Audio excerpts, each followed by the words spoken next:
What's good, everybody? It's good to be on the SLS podcast finally. Give my spiel.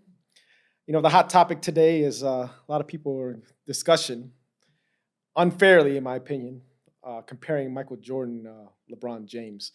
Both great players, amazing, phenomenal players, different ages, and goes back into that paradox of how they would have played in each era.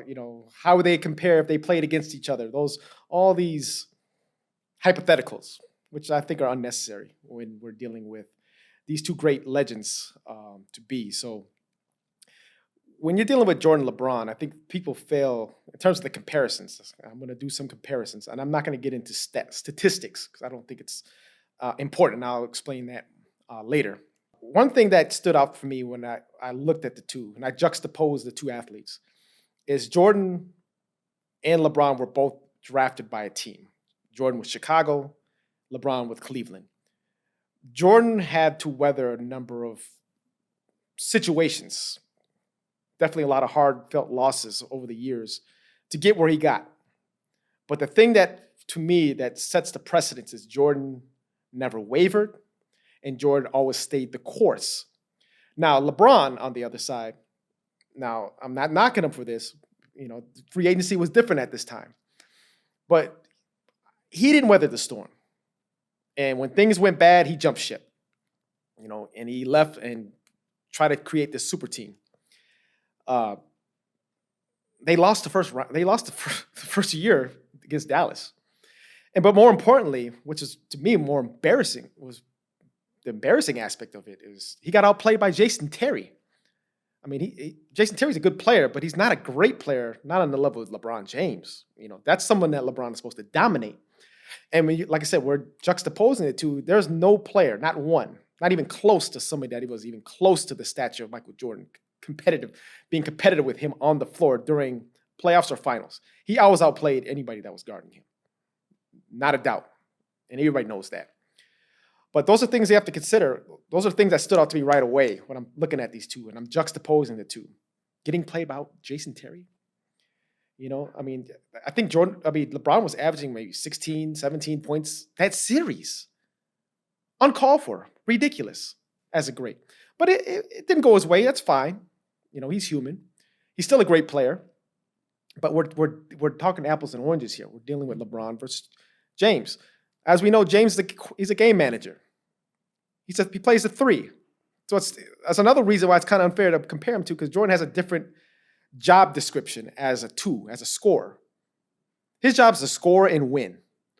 LeBron's James aspect is to facilitate, and that comes with scoring and all these other aspects, but also to win the game too. So when we're dealing with winning, that's what I'm talking about. I'm talking about competitiveness and winning when I'm comparing the two. So,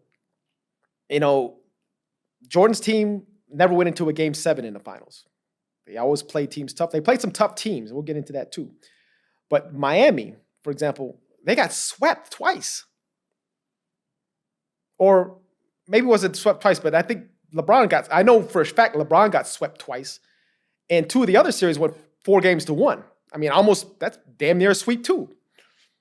4 series just pretty much getting annihilated by the other team. And we know the Spurs were on the other side of that, played great basketball. And the Spurs too, they weren't really an exciting team, as people like to say. But they played very much like those teams that Jordan played in the 90s. So the Utah Jazz, for example.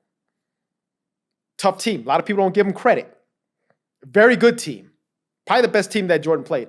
To show you how good this team was, a few years after when Jordan retired and wasn't playing with the Bulls anymore, I think he may have came back play with the Wizards at this time.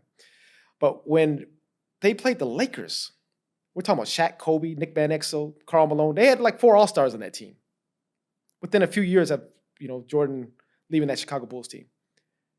And the Jazz swept them. A great Lakers team swept them. The team that people say wasn't that good. Utah Jazz were a great team.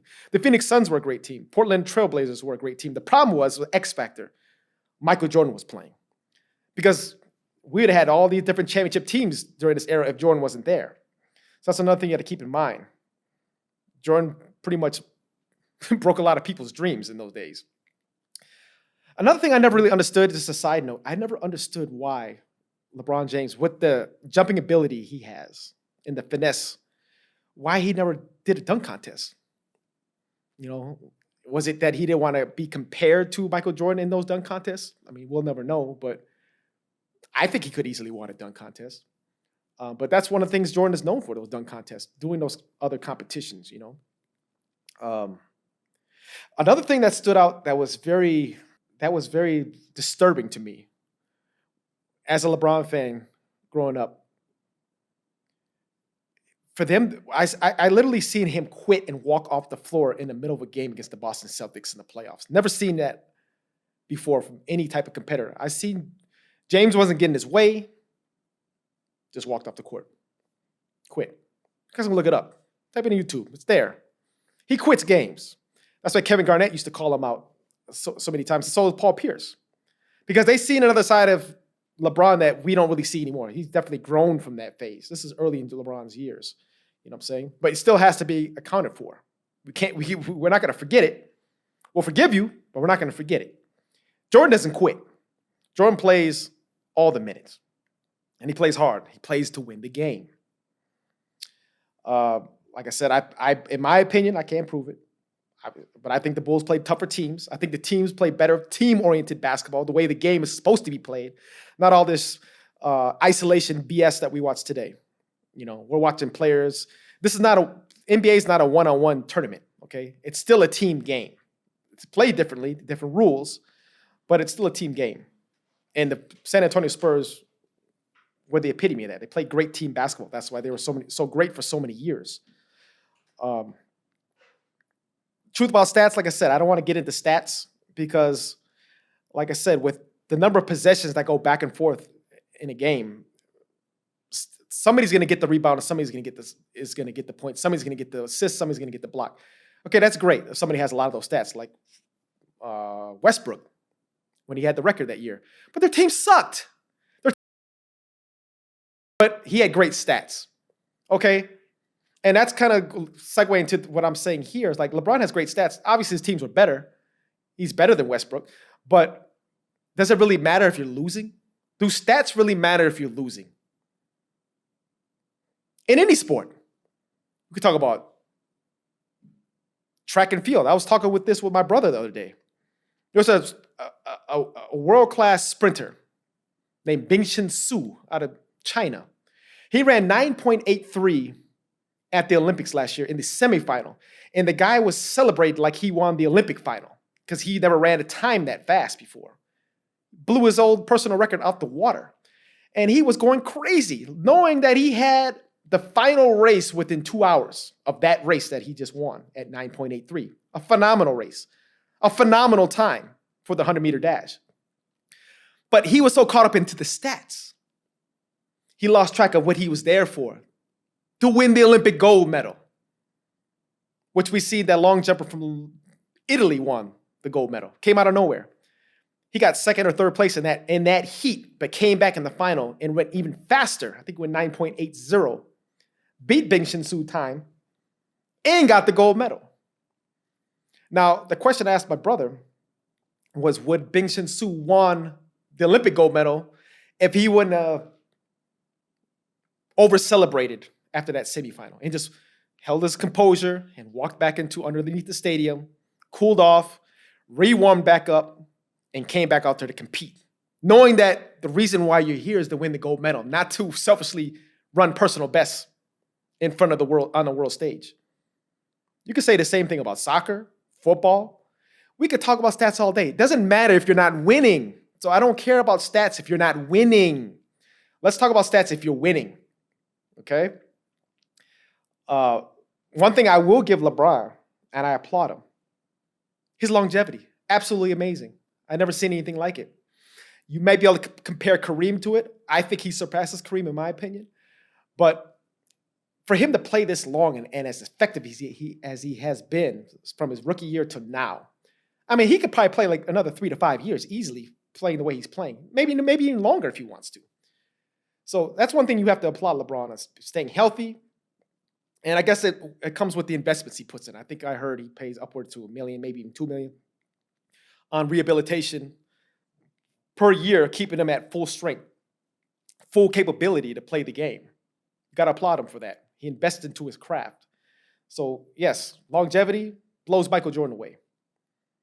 But I think the conversation we should be having, instead of being derailed by the media, is not who's better between Michael Jordan and Scottie Pippen. The question should be, how good would it Jordan and LeBron played if they played together? Because LeBron James is pretty much a shadow picture. I look at him as Scottie Pippen on steroids.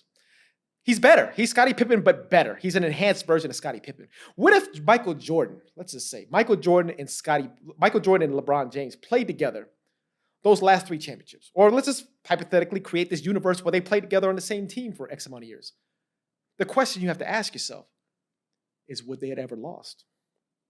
And I say, there's no way in hell those guys would ever lost a game. I don't think they would have lost a game based on the team they had around them. With you substitute LeBron for Scottie, that team might have been 82-0. I'm just going to keep it real. They might have been 82-0. So what we should be talking about is how good they would have played together, opposed to how well they would have played against each other. It should be the argument. And Scottie Pippen is definitely a better game manager than Scottie Pippen. Scottie Pippen's a great player too, but not as good as LeBron James, which they play very similar. You could throw Magic Johnson in there too.